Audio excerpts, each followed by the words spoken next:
Picture this. Life is like a winding road with surprises at every turn. Our inner peace is like a calm pond within us. But everyday stresses are like pebbles thrown into it, causing ripples. This is when taking care of ourselves becomes super important. It helps us keep a balance in our mind, body, and emotions.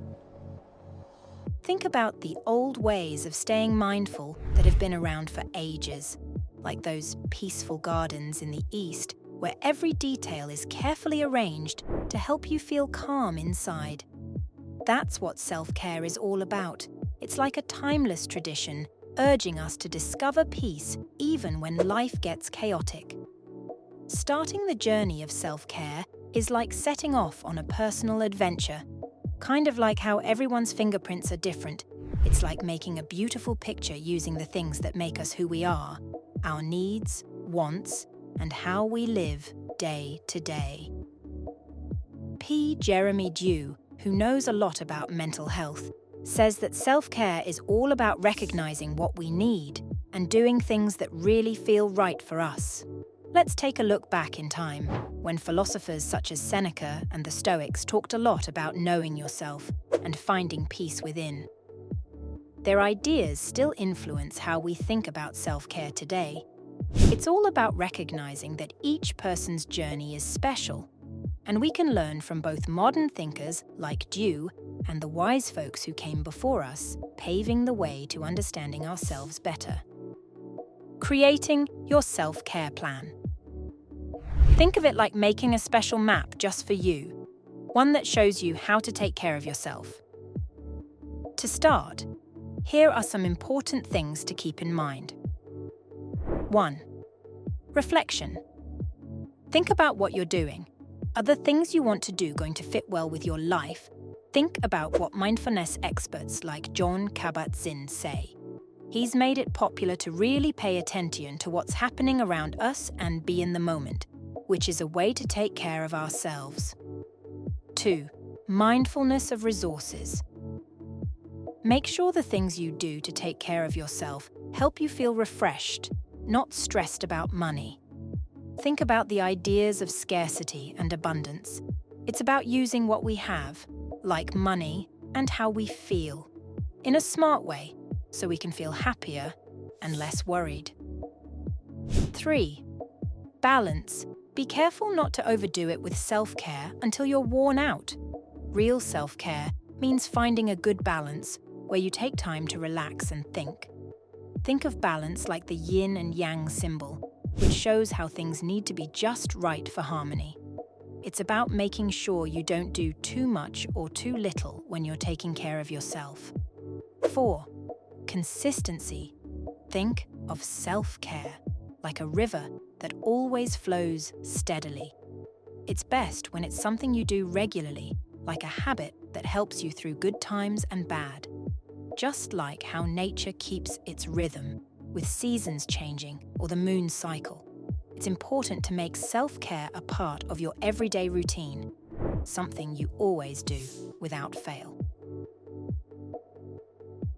5. Remembering the good times.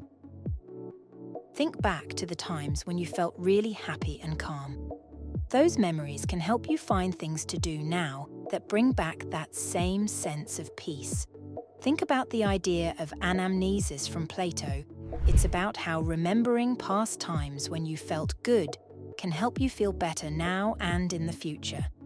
It's like a guide for what you can do to take care of yourself.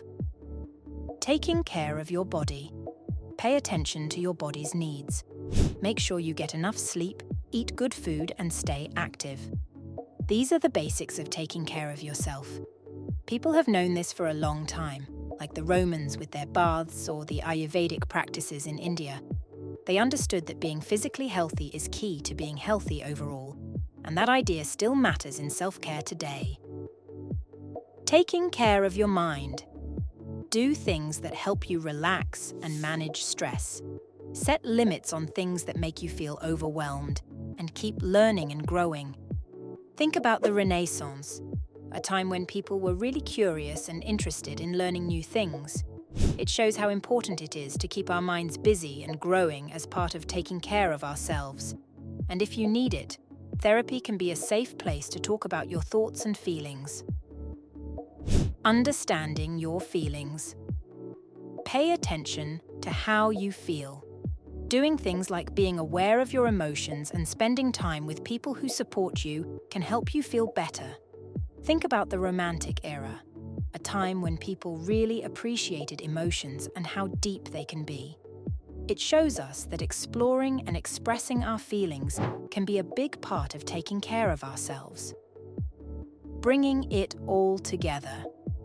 Figuring out who you are is like working on a loom to make your own self-care plan.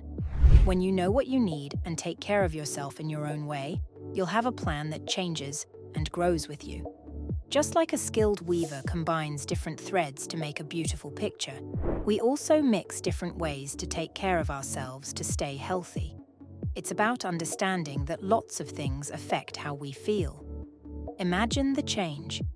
Picture yourself entering a special place just for you, where you feel calm and peaceful. It's not something you do once. It's a journey that lasts your whole life, full of new things to learn and ways to take care of yourself. Remember, you're in charge of how you feel, like both the person tending the garden and the flower blooming in it. Think about how a caterpillar turns into a butterfly. That's kind of like what happens when we really take care of ourselves. We go through big changes and discover how strong and beautiful we can be. One last thought. When you're thinking quietly, remember that taking care of yourself is like showing love to yourself. It's a way of saying you deserve to feel happy and peaceful. Think of this journey as a dance, a way to celebrate how strong and amazing you are.